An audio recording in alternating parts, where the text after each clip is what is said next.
What up, what up, what up, and welcome back to this episode of Coach's Corner right here on Eyeball Radio and eyeballradio.com. And we got another one for y'all, man, from Meridian Community College. We got Coach Eric Washington Jr. Coach, what's happening with you? How you doing today? Hey, nothing much. I'm good, man. Enjoying this good basketball out here. Man, that's what's up, man. Appreciate you sitting down with the fellas here, me and Coach DWill here on the Eyeball Podcast, man. But I got a question to ask you. This is day 2 of the camp, right? You were here on yesterday. You watched a lot of basketball on yesterday, and you're back here today.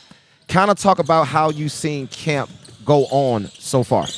I like it, man. I think a lot of the kids are getting more comfortable, playing together a little better now. A lot of good passing, shooting it a little bit better. I think they're starting to get to know each other, starting to get a little connection with one another. So I think it's producing a better product as well. That's great to hear. Coach, we know that you come from a basketball background, and you've seen all the levels. You had an opportunity to play at Texas Southern with Coach Mike Davis, correct? Right. Okay, so now that you're in the coaching profession and you're out scouting players, looking for guys to come into your program, what are some of the things that you're looking for in a camp environment like this when it comes to recruiting players? I really just want to see guys play hard. I think effort is one of the things that kind of separates a lot of guys. You can have all the talent in the world, but if you don't put that motor in and try to, put that out, it really doesn't matter. It could be a guy out there, just dogging it, and just gonna take it from you if you don't have that motor. So one of the biggest things I look for is a guy if his motor runs hot. So that's kind of the main thing I look for. Obviously talent as well, but if you got that motor and you got a talent, you really got a chance. So that's kind of what I look for. Hey, man, that's so awesome to say because we try to explain to guys all the time, playing hard is a skill, right? If a coach can get you on campus and he doesn't have to motivate you to play hard, you're very recruitable, right? That makes you an extremely recruitable player. But inside the gym today, man, we got over 60 kids here in the gym, right?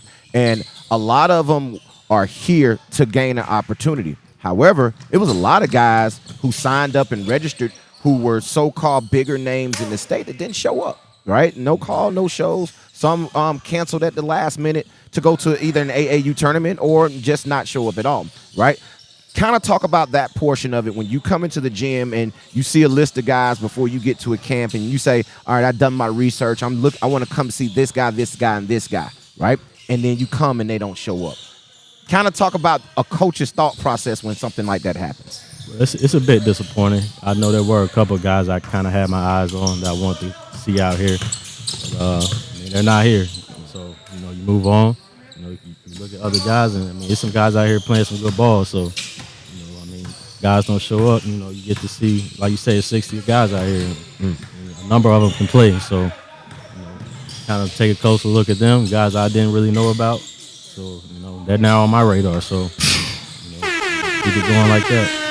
Yeah, and we just had a segment right before we brought you on, Coach, and we kind of talked to the parents a little bit about not killing their kids' opportunity by having negative dinner table talk and maybe coming to camps and looking across the gym and not seeing all of the glitz and glamour of the big schools in here and maybe pulling their kids from a camp and they were here the day before and they're not here the second day.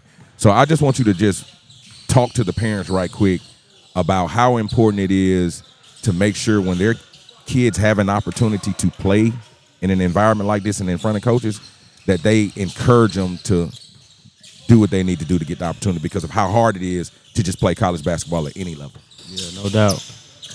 It's hard to get one coach into your gym, to be honest with you. You already got, 4 or 5 in here already. Right. The day's just getting started. So, it's a good competition out here. The more you play basketball against high competition, the better you get and the better your chances become as well. So I think even if no coaches were here, just being here, playing against other high-level guys, I think that benefits the kids. You should have horned that. If no coaches are here. None.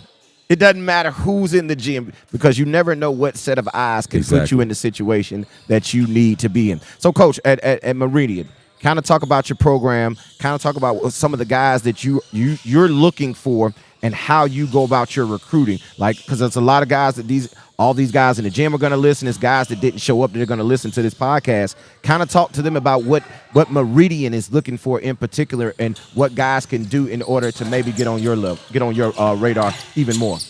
We're definitely looking for hardworking guys. I mean, there's no way around that. We work extremely hard in our program.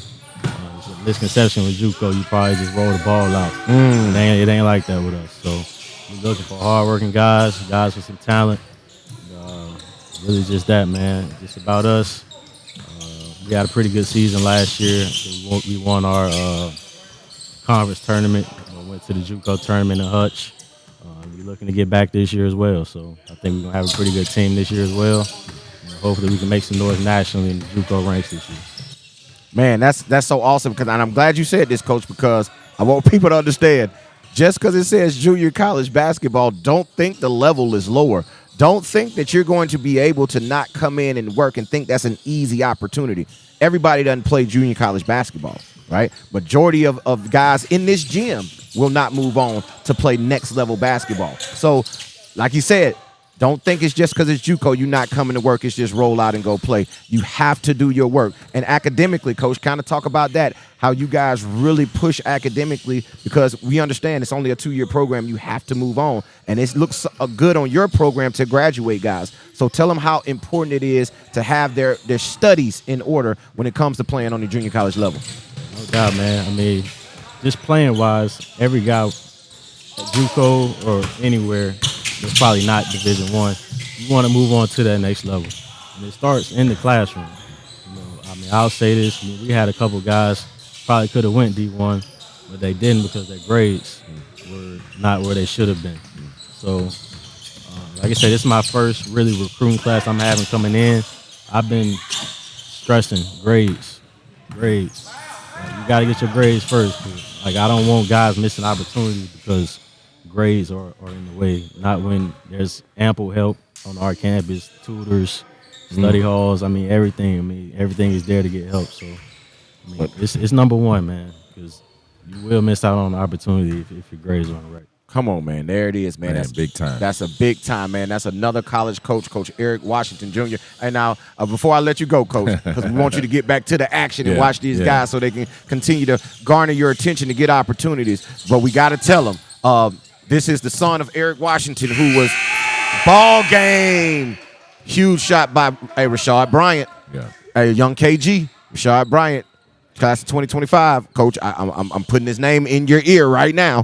Rashad Bryant. All right, so listen, we got to tell him. We got to tell the story. We know this guy from when he was a youngster, and I've never really been able to say that about people because I've always been the youngster. I've always been the young one, but now I got these gray hairs. I can say that.